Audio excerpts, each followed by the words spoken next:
السلام علیکم ورحمۃ اللہ وبرکاتہ۔ الحمد للہ رب العالمین والصلاة والسلام علی رسولہ الامین وعلی آلہ وصحبہ اجمعین ومن تبعہم بإحسان الی یوم الدین، اما بعد۔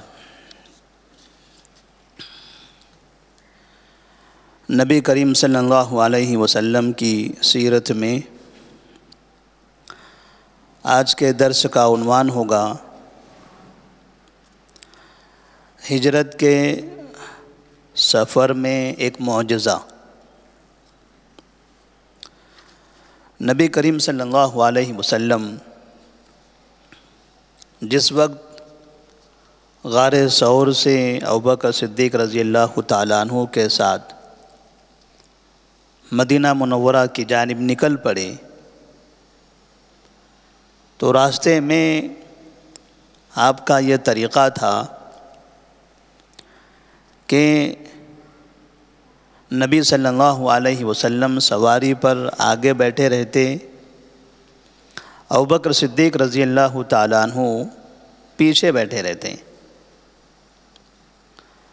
اور جب بھی راستے میں کسی شخص سے ملاقات ہوتی، کوئی آدمی آپ کے پاس سے گزرتا، کوئی قافلہ گزرتا، تو ابوبکر صدیق رضی اللہ تعالیٰ عنہ سے پوچھتا تھا کہ یہ کون ہے؟ اس لیے کہ تاجرین ابوبکر صدیق رضی اللہ تعالیٰ عنہ کو پہچانتے تھے تو ان سے پوچھا کرتے تھے یہ کون ہے؟ تو ابوبکر صدیق رضی اللہ تعالیٰ عنہ فرماتے تھے ھذا الرجل یہدین الطریق، یہ راستہ بتانے والا آدمی ہے۔ نبی کریم صلی اللہ علیہ وسلم کے بارے میں ابوبکر صدیق ایسا کہتے تھے۔ سننے والے یہ سمجھتے تھے کہ جو سفر چل رہا ہے اس سفر کا راستہ دکھانے والے ہیں، اور ابوبکر صدیق رضی اللہ تعالیٰ عنہ کی نیت یہ تھی کہ ہم یہ دین کا راستہ بتانے والے ہیں، خیر کا راستہ، جنت کا راستہ بتانے والے ہیں۔ اس طرح سے مختصر سا آپ کا تعارف بھی ہو جاتا، لوگ آپ کی باتیں سن کر نکل جاتے۔ تقریباً ایک دن گزر گیا تھا، سفر کی شروعات کو دوسرا دن شروع ہو گیا، اور سفر کے لیے جو توشہ رکھا گیا تھا وہ توشہ بھی ختم ہو گیا۔ اب آپ کے پاس کھانے پینے کی چیزیں نہیں تھی، اور ہم نے کل کے درس میں بتایا تھا، اس سے پہلے کے درس میں، کہ عبداللہ بن اریقط جو اس قافلے کو لے کر چل رہے تھے وہ ساحل سمندر کی طرف سے کبھی کبھار درمیان میں وہ عام راستے پر پہنچ جاتے تھے، اور عام راستے کو کاٹ کے پھر دائیں نکل جاتے تھے، اور بہت دور آگے جانے کے بعد پھر عام راستے کو کاٹ کر بائیں آ جاتے تھے ساحل سمندر کی طرف۔ یعنی اس طرح سے جیسے سانپ چلتا ہے، یعنی اس طرح سے انہوں نے سفر کیا تھا، اور یہ عام راستے پر آنے کا مقصد یہ ہوتا تھا کہ اس جگہ پر کھانے پینے کی سہولت ہوتی ہے، قافلے یہاں سے گزرتے ہیں، کوئی ضرورت ہو تو ضرورت یہاں پوری کر لی جائے، کوئی خبر لینا ہو تو قافلے سے خبر لے سکتے ہیں۔ تو بڑے ذہین آدمی انتہائی رازداری کے ساتھ اور بڑی چالاکی کے ساتھ انہوں نے اس قافلے کو قباء تک پہنچایا تھا۔ راستے میں نبی کریم صلی اللہ علیہ وسلم اور ابوبکر صدیق رضی اللہ تعالیٰ عنہ نے دیکھا کہ بھوک لگی ہوئی ہے، کھانے کے لیے کوئی توشہ نہیں ہے، تو دور کسی جگہ پر ایک خیمہ نظر آیا، ایک جھوپڑی نظر آئی۔ اس جھوپڑی کی طرف، اس خیمے کی طرف چلے گئے۔ قریب پہنچتے ہیں تو معلوم ہوتا ہے کہ وہاں پر ایک بڑھیا ہے، ایک بوڑھی عورت بیٹھی ہوئی ہے۔ ابوبکر صدیق رضی اللہ تعالیٰ عنہ ان سے کہتے ہیں کچھ گوشت وغیرہ ہے تو ہم آپ سے خرید لینا چاہتے ہیں، یا پھر اگر مہمان نوازی کر سکتے ہو تو مہمان نوازی کر لیجئے۔ ہم مسافر ہیں، ضرورت مند ہیں، ابھی کھانے پینے کی کوئی چیز ہمارے پاس نہیں ہے، یا تو ہمیں بیچیے، ہم خرید لیں گے، یا اگر مہمان نوازی کر سکتے ہو تو مہمان نوازی کیجیے۔ انہوں نے کہا کہ نہ بیچنے کے لیے کچھ ہے اور نہ مہمان نوازی کے لیے کچھ ہے، ورنہ ہمارے پاس سے کوئی گزرے اور اس کی مہمان نوازی نہ ہو، ایسا نہیں ہوتا ہے۔ اس لیے کہ وہ بوڑھی عورت وہاں سے گزرنے والے لوگوں کی ہمیشہ مہمان نوازی کیا کرتی تھی۔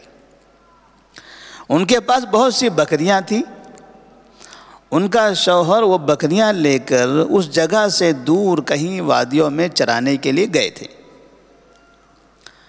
اور یہ گھر میں تنہا تھے، اور اس جگہ پر کچھ ایسی کمزور چھوٹی بکریاں تھیں جو چل نہیں سکتی تھی، لاغر تھی۔ نبی کریم صلی اللہ علیہ وسلم نے دیکھا کہ اب یہاں تو کھانے پینے کا کوئی انتظام نہیں ہو رہا ہے،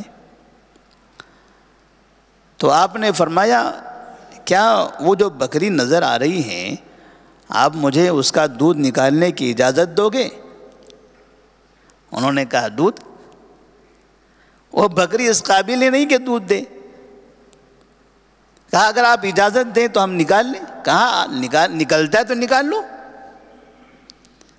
وہ بکری دودھ دینے والی ہے ہی نہیں، کمزور بکری ہے، دودھ بھی نہیں ہے اس کو، کہاں سے نکلے گا؟ اگر آپ سمجھتے ہو کہ نکل جائے گا تو نکال لو۔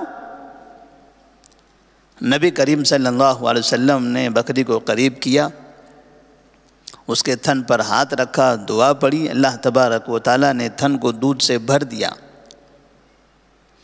آپ صلی اللہ علیہ وسلم نے دودھ نکالا، خود بھی پیا، اپنے قافلے کے لوگوں کو پلایا، اور پھر اس بوڑھی عورت کو بھی پلایا جس کا نام تھا ام معبد الخزاعیہ۔ ام معبد نامی یہ خاتون سیرت میں بے انتہا مشہور خاتون ہیں، سیرت کی کتابوں میں، علماء کے پاس، مورخین کے پاس۔ نبی کریم صلی اللہ علیہ وسلم کی ہیئت، آپ کی شکل و صورت، سر سے لے کر پیر تک کہ آپ کیسے تھے، اگر یہ مکمل پڑھنا ہے تو پوری تاریخ میں یہی ایک عورت ہے جس نے نبی کے سر سے لے کر پیر تک کے سارے اوصاف بیان فرمائے ہیں۔ امام ترمذی رحمہ اللہ نے باقاعدہ شمائل ترمذی کے نام سے جو مشہور کتاب ہے، وہ شمائل ترمذی میں یہی ام معبد الجہنی کی زبان ہے، ان کے کہے ہوئے الفاظ ہیں، اور اس خاتون نے سر کے بال سے لے کر آپ کا چہرہ کیسا تھا، پیشانی کیسی تھی، ناک کیسے، آپ کا جبڑا کیسا، آپ کا کندھا کیسا، آپ کے ہاتھ کیسے، اور آپ کا پیر کیسے، آپ چلتے کیسا ہیں، بولتے کیسا تھے، دیکھتے کیسا تھے، مسکراتے کیسا تھے، ایسی صفت، ایسی عکاسی کی ہے انہوں نے، حالانکہ ایک دن دو دن کا قیام نہیں تھا۔ آپ وہاں پہنچے ہیں، دودھ نکالا بکری کا، دودھ پیا، پھر وہاں سے روانہ ہو گئے۔ وہ دیہات میں رہنے والی خاتون ام معبد الجہنی الخزاعی رضی اللہ تعالی عنہ، نبی کریم صلی اللہ علیہ وسلم نے دودھ نکالا، خود بھی پیا، اپنے ساتھیوں کو پلایا، ام معبد الخزاعی کو بھی دیا، انہوں نے بھی پیا۔ جب یہ برتن ختم ہو گیا تو پھر دوبارہ ایک بڑا برتن پھر سے نکالا، اور نکال کر ان کے پاس رکھ دیا، کہا یہ رکھو آپ کے پاس۔ اور پھر وہاں سے آپ صلی اللہ علیہ وسلم آگے نکل گئے۔ تقریباً مکہ سے 150 کلومیٹر کا فاصلہ طے کیا جا چکا تھا، 450 کلومیٹر ہے، ابھی اور تقریباً 300 کلومیٹر کا فاصلہ طے کرنا ہے۔ 150 کلومیٹر یہ دوسرے دن پہنچے ہیں آپ، ہم گھنٹوں میں پہنچ جاتے ہیں۔ اس طرح سے نبی کریم صلی اللہ علیہ وسلم کا سفر رہا۔ جب آپ وہاں سے آگے کی طرف نکل گئے، تھوڑی دیر کے بعد ام معبد کے شوہر، جن کو ابو معبد کہا جاتا ہے، وہ بکریاں لے کر اپنے گھر واپس آئے، خیمے پر آئے، اور انہوں نے دیکھا بڑے برتن میں دودھ رکھا ہوا ہے۔ بیوی سے پوچھا یہ دودھ کہاں سے آیا؟ تو ام معبد نے فرمایا تھا انہو مر بنا رجل مبارک کان من حدیثہ کیت و کیت ومن حالہ کذا و کذا۔ ہمارے پاس ایک بابرکت آدمی گزرا ہے، وہ ایسا ایسا کہتے تھے اور ایسے ایسے نظر آتے تھے، ان کی صفت ایسی تھی، زبان ایسی تھی۔ اب وہ کیا کیا تھا، وہ کیسے کیسے تھے، وہ ساری باتیں انہوں نے شوہر کو بول دی، اور یہی باتیں کتابوں میں لکھی ہوئی موجود ہیں۔ اور ان کے جو الفاظ تھے، ان کے جو جملے تھے نبی کی حیات بتانے میں، اتنی مشکل عربی، آج بھی بڑے بڑے علماء جب وہ حدیث پڑھتے ہیں ام معبد کی، اور انہوں نے کیا کہا تھا، اس کا اگر ترجمہ ہو، سامنے والوں کو سمجھانا ہو، تو ڈکشنریوں کی ضرورت پڑتی ہے۔ آج بھی وہ الفاظ سمجھ میں نہیں آتے۔ مدرسوں میں کئی بار پڑھ چکے ہیں، امتحانات بھی دیے جا چکے ہیں، لیکن پھر وہ حدیث سامنے آ جائے تو بغیر اس کی ڈکشنری کے یا وہیں کہیں لفظ کے الفاظ کے معنی اگر لکھے ہوئے نہ ہوں تو اس کا حل کرنا مشکل ہے۔ اس وقت بھی انتہائی مختصر جملے، انتہائی جامع کلمات اور اتنے خوبصورت کلمات کہ ایک ایک کلمے میں، ایک ایک لفظ میں، یعنی اس طرح کے آپ کی شکل و صورت کی انہوں نے عکاسی بیان کر دی کہ اگر آپ کی شکل و صورت کو ان جملوں کے علاوہ کچھ جملوں میں بیان کرنا ہوتا تو کئی صفحات لگ جاتے تھے۔ ان کی جو حدیث ہے، ان کا جو بیان ہے، وہ تقریباً ایک صفحے کے قریب یا آدھے صفحے سے قریب میں ہے، مختصر ہے، کوئی طویل نہیں ہے۔ تو انہوں نے اپنے شوہر سے بیان کیا، تو انہوں نے کہا انی واللہ اراہ صاحب قریش الذی تطلبہ، قسم اللہ کی مجھے ایسا لگتا ہے کہ یہ وہی آدمی ہے جس آدمی کو قریش تلاش کر رہے ہیں۔ اس کا مطلب قریش تلاش کر رہے ہیں، انہوں نے اعلان لگا دیا ہے، عام کر دیا ہے، یہ خبر یہاں بھی پہنچ چکی ہے۔ ابو معبد کو بھی پتا ہو گیا کہ ہاں قریش کے لوگ محمد کو تلاش کر رہے ہیں۔ نبی کریم صلی اللہ علیہ وسلم کے بارے میں فرمایا انہو واللہ انی واللہ اراہ صاحب قریش الذی تطلبہ۔ نبی کریم صلی اللہ علیہ وسلم وہاں سے آگے چلے جا چکے تھے، انہیں تلاش کرنا تو نہیں تھا، نیک لوگ تھے، نبی کی مہمان نوازی کیا، اور شہر سے باہر یہ پہلی مہمان نوازی ہے آپ صلی اللہ علیہ وسلم کی ہجرت کے سفر میں، اور یہ پہلا معجزہ ہے ہجرت میں۔ دوسرا دن شروع ہو چکا تھا، جب آپ کھانے پینے کے لیے پریشان ہو گئے، توشہ آپ کا ختم ہوا، تو اللہ تبارک و تعالیٰ نے اس جگہ آپ کی مدد فرمائی۔ آپ صلی اللہ علیہ وسلم کا ایک معجزہ تو وہ تھا جو حلیمہ سعدیہ کے پاس جب آپ چھوٹے تھے تو باقاعدہ ان کی بکریاں جو کمزور تھی، جو دودھ نہیں دیا کرتی تھی، وہ دودھ دینے لگ گئی۔ ان کی سواریاں جو تیز نہیں چلتی تھی، لنگڑتی تھی، کمزور تھی، وہ تیز چلنے لگ گئی۔ ان کے بچے جو روتے تھے، بلکتے تھے، پریشان رہتے تھے، وہ صحت مند ہو گئے۔ خود حلیمہ سعدیہ جن کے بدن میں دودھ کم ہو گیا تھا، اس کی وجہ سے ان کا بچہ پریشان رہتا تھا، اب دونوں جگہ دودھ اتنا زیادہ آ گیا کہ ان کا بچہ بھی پیتا تھا، اور نبی کریم صلی اللہ علیہ وسلم بھی مکمل سیریاب ہوتے تھے، آپ کا بھی پیٹ بھر جاتا تھا۔ اس سے ایک بات تو یہ سمجھ میں آتی ہے کہ اللہ تبارک و تعالی نیک لوگوں کی نیکیوں کے اثرات سے اطراف میں برکتیں نازل کرتا ہے۔ معجزے تو وہ نبی کے ساتھ ہیں، لیکن اس میں کوئی شک نہیں ہے کہ ہمارے اعمال کا اثر ہمارے شخصیت پر، ہمارے گھر والوں پر، ہماری سواریوں پر، ہمارے محلے رشتہ داروں پر ہوتا ہے۔ برائیوں کا بھی اثر ہوتا ہے۔ اسی لیے ایک سلف میں سے کسی مشہور شخص نے کہا تھا، انی لا اعصی اللہ وارى ذلك فی خلق دابتی وامرأتی، میں کبھی اللہ کی نافرمانی کرتا ہوں تو مجھے اس کا اثر میری بیوی کے اخلاق میں اور میری سواری کی چال چلن میں نظر آتا ہے۔ میں اپنے مالک کی نافرمانی کرتا ہوں تو میں ان کا مالک ہوں، بیوی میرے ماتحت ہے، سواری میرے ماتحت ہے، ان کا مالک میں ہوں، میں اپنے مالک کی نافرمانی کر رہا ہوں تو ان لوگوں کے اخلاق میں بھی میرے سامنے تبدیلی نظر آنے لگتی ہے۔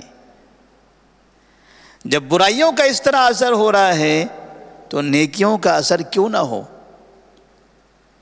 اللہ تبارک و تعالیٰ نے نبی کریم صلی اللہ علیہ وسلم کو ایسے معجزے کبھی کبھار دیے، یہ ہمیشہ کا نہیں ہے، ورنہ زندگی کے کئی ایسے واقعات ہیں کہ جہاں آپ بھوکے رہیں، بھوک کی وجہ سے پیٹ پر پتھر باندھ لیتے تھے، ہر جگہ یہ معجزے ظاہر نہیں ہوتے تھے۔ اس لیے کہ اگر آپ صرف معجزے ہی دکھاتے رہ جائیں، کوئی پریشانی نہ ہو، تو پھر لوگوں کے لیے آئیڈیل بھی تو بننا ہے۔ بھوک کیسے لگتی ہے، بھوک کا احساس کیا ہوتا ہے، بھوک کی حالت میں ہمارے لیے اسلام کا کیا پیغام ہے، یہ کون دے گا؟ نبی ہی دیں گے۔ تو آپ صلی اللہ علیہ وسلم کے ساتھ ایسے حالات بھی آئے۔ پھر یہ ام معبد، دوسری کتابوں میں بھی ان کا تذکرہ موجود ہے کہ جب آپ صلی اللہ علیہ وسلم ہجرت کر کے مدینہ چلے گئے، وہاں پہنچے تو اتفاق سے ام معبد بھی اپنے بچوں کے ساتھ مدینہ گئی ہوئی تھی،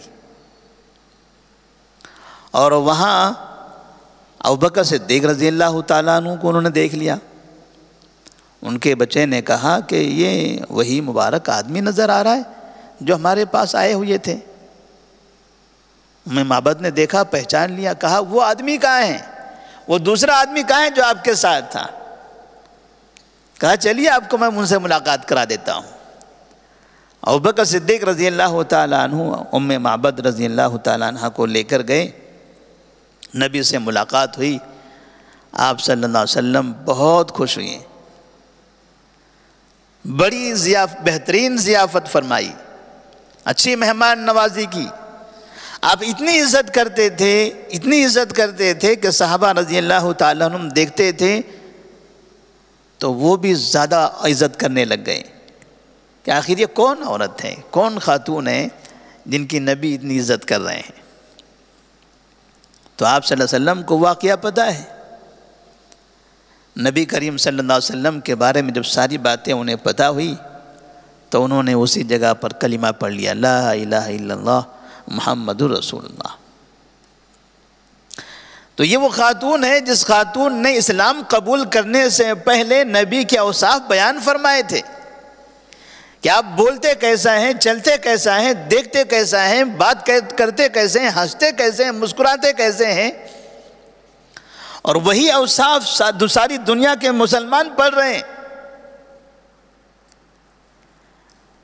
تو ایسی صورت میں جب یہ اوصاف انہوں نے اسلام قبول کرنے سے پہلے جس کو اپنی آنکھوں میں نقش کر لیا تھا، اسلام قبول کرنے کے بعد جب انہیں پتہ چلا کہ یہ نبی ہیں، تب نبی سے محبت کا ان کا کیا حال ہوگا، تب نبی کا مقام مرتبہ ان کی نگاہ میں کیسے ہوگا۔ اللہ تبارک و تعالیٰ نے نبی کریم صلی اللہ علیہ وسلم کی اس طرح سے مدینہ کے سفر میں یہاں پر ام معبد کے گھر پہ آپ کی مدد فرمائی۔ اب یہ قافلہ آگے کی طرف نکل پڑتا ہے۔ معبد کا واقعہ، انہوں نے جو کہا تھا، جو باتیں بتائی تھی نبی کے بارے میں، انشاءاللہ سیرت النبی ختم ہو جانے کے بعد بالکل آخر میں وہ حدیث ہم پڑھ کر سنائیں گے۔ مشکل الفاظ والی حدیث ہے، طویل حدیث ہے، نبی کی شکل و صورت سے متعلق ساری تفصیل اس کے اندر موجود ہے، اور عام طور پر اس چیز کو سیرت لکھنے والے کتاب کے بالکل آخر میں لکھتے ہیں۔ اور ہمارے پاس جو کتاب ہے الرحیق المختوم، علامہ صفی الرحمن مبارک پوری رحمہ اللہ انہیں جزائے خیر عطا فرمائے، ان کی مغفرت فرمائے۔ انہوں نے بڑی خدمت کی ہے عقیدہ توحید کی، اور بہترین کتاب ہمیں دی ہے نبی کریم صلی اللہ علیہ وسلم کی سیرت پر۔ نبی کی سیرت پر کوئی کتاب لکھے اور وہ کتاب مقبول ہو جائے تو اس سے زیادہ مبارک انسان اور کون ہو سکتا ہے؟ لکھا بھی تو نبی کے بارے میں۔ جس شخصیت پر کتاب لکھی جائے اس شخصیت کی وجہ سے ان کا مقام بھی اونچا ہو گیا۔ اللہ تبارک و تعالیٰ نے انہیں بھی عزت بخشی۔ آج ساری دنیا کے اندر نبی کی سیرت پر سب سے زیادہ معتمد، بھروسے مند اگر کوئی کتاب ہے تو یہ کتاب ہے الرحیق المختوم۔ تقریباً دنیا کی تمام زبانوں میں یہ کتاب موجود ہے، الرحیق المختوم، علامہ صفی الرحمن مبارک پور رحمہ اللہ۔ آپ ہندی میں چاہیں، انگلش میں چاہیں، اردو میں، عربی میں، دنیا کی کسی اور زبان میں، الحمدللہ یہ ہر زبان میں دستیاب ہے۔ اور سعودی عرب سے، مدینہ منورہ سے، مجمع ملک فہد سے باقاعدہ یہ کتاب پرنٹ ہو کر ساری دنیا میں فری تقسیم ہوتی ہے۔ اللہ تعالیٰ ان لوگوں کی بھی جزائے خیر دے جو قرآن ساری دنیا میں فری تقسیم کر رہے ہیں، نبی کی سیرت بھی ساری دنیا میں فری تقسیم کر رہے ہیں، اور انشاءاللہ 1 سال کے بعد قریب یا 2 سال کے اندر اس مدینہ منورہ سے سعودی عرب کی حکومت کے نگرانی میں ساری دنیا کے اندر حدیث کی کتابیں فری تقسیم ہوگی۔ جو ایسا بڑا ذخیرہ ہے، بڑے بڑے علماء کو حدیث کی کتابیں خریدنے میں دشواری پیش آتی ہے، بڑا سرمایہ لگتا ہے اتنی کتابیں جمع کرنے، خرچ کرنے، رکھنے۔ اور اللہ کا بہت بڑا احسان ہے کہ ملک سلمان بن عبدالعزیز حفظہ اللہ ابھی وہاں پر ایک پرنٹنگ پریس انہوں نے اس کا افتتاح کر دیا ہے، تعمیری کام جاری ہے۔ ملک فہد رحمہ اللہ نے قرآن پرنٹنگ پریس بنایا تھا، اور اسی قرآن پرنٹنگ پریس سے ہمارے پاس جتنے بھی کتابیں ہیں، قرآن مجید ہیں، یہاں رکھے ہوئی ہیں آپ کی مسجد میں، سب اسی جگہ سے آئے ہوئے ہیں، اور یہ سب فری ہے۔ دنیا کی ہر زبان میں، پوری ہر زبان میں ترجمے ہیں، تفسیر ہے، سادہ قرآن ہے۔ دنیا کا کوئی ایسا ملک نہیں ہے جہاں پر یہ قرآن فری نہ جاتا ہو۔ اور اب انشاءاللہ ملک سلمان کی طرف سے دنیا کے تقریباً علاقوں میں، مساجد میں، مدارس میں، علماء کے پاس، لائبریریوں میں نبی صلی اللہ علیہ وسلم کی سیرت، آپ کے اخلاق، آپ کے اعمال، آپ کی باتیں، آپ کے فرامین، آپ کی ہدایات، آپ کا پیغام، یہ ساری دنیا میں عام کیا جائے گا، اور یہی حقیقت میں ہمارے لیے کامیابی ہے۔ نبی نے فرمایا تھا ترکت فیکم امرین لن تضلوا ما ان تمسکتم بہما کتاب اللہ و سنتی، میں تمہارے درمیان 2 چیزیں چھوڑ کر جا رہا ہوں، جب تک ان دونوں کو تھامے رہو گے کبھی گمراہ نہیں ہوگے، ایک کتاب اللہ اور دوسرا سنت رسول۔ تو اللہ تبارک و تعالیٰ نے ان لوگوں کو یہ اعزاز بخشا کہ کتاب اللہ بھی اور سنت رسول بھی ساری دنیا میں فری پھیلانے کا انہوں نے ذمہ لیا ہے۔ اس سے بڑی کامیابی، اس سے مبارک کام دنیا میں اور کوئی نہیں ہو سکتا۔ اللہ تبارک و تعالیٰ سے دعا کہ اللہ تبارک و تعالیٰ انہیں بھی ثابت قدم فرمائے، ان کو بھی جزائے خیر عطا فرمائے۔ ملک فہد رحمہ اللہ جنہوں نے قرآن کا وہ کارنامہ انجام دیا، اللہ تعالیٰ انہیں بھی جزائے خیر دیں، ان کی مغفرت فرمائے۔ اور ابھی جو افراد موجود ہیں جو لوگ خیر کے کام میں لگے ہوئے ہیں، اللہ انہیں بھی ثابت قدم رکھیں، انہیں بھی خیر کے کام میں اور ترقی عطا فرمائے۔ اور علامہ صفی الرحمن مبارک پور رحمہ اللہ جنہوں نے نبی کی سیرت میں اس طرح خوبصورت کتاب لکھی ہے، ساری دنیا کو سیرت پڑھنے اور پڑھانے کا کام جاری ہے، اور شروع سے ہم دیکھ رہے ہیں تقریباً ابھی 3 مہینے قریب ہو چکا ہے، ہمارے درس کے 3 مہینے ہو رہے ہیں، 3 مہینے سے ہم مسلسل یہ کتاب اپنے ساتھ میں رکھتے ہیں۔ اس کتاب کے ساتھ 2 کتاب اس کے معاون کے طور پر بھی ہمارے پاس موجود ہیں، ان 2 کتابوں سے بھی ہم پڑھتے ہیں، لیکن اصل جو ترتیب ہے، جس ترتیب سے ہم واقعات بیان کر رہے ہیں، وہ ساری ترتیب اس کتاب سے ہے۔ تو ہمیں اندازہ ہو رہا ہے پڑھتے ہوئے، سنتے ہوئے، کہ کتاب سے کتنا فائدہ ہے۔ اللہ سے دعا کریں کہ اللہ تبارک و تعالی ہمیں صحیح طریقے سے استفادہ کرنے، فائدہ حاصل کرنے کی توفیق عطا فرمائے۔ والسلام علیکم ورحمۃ اللہ وبرکاتہ۔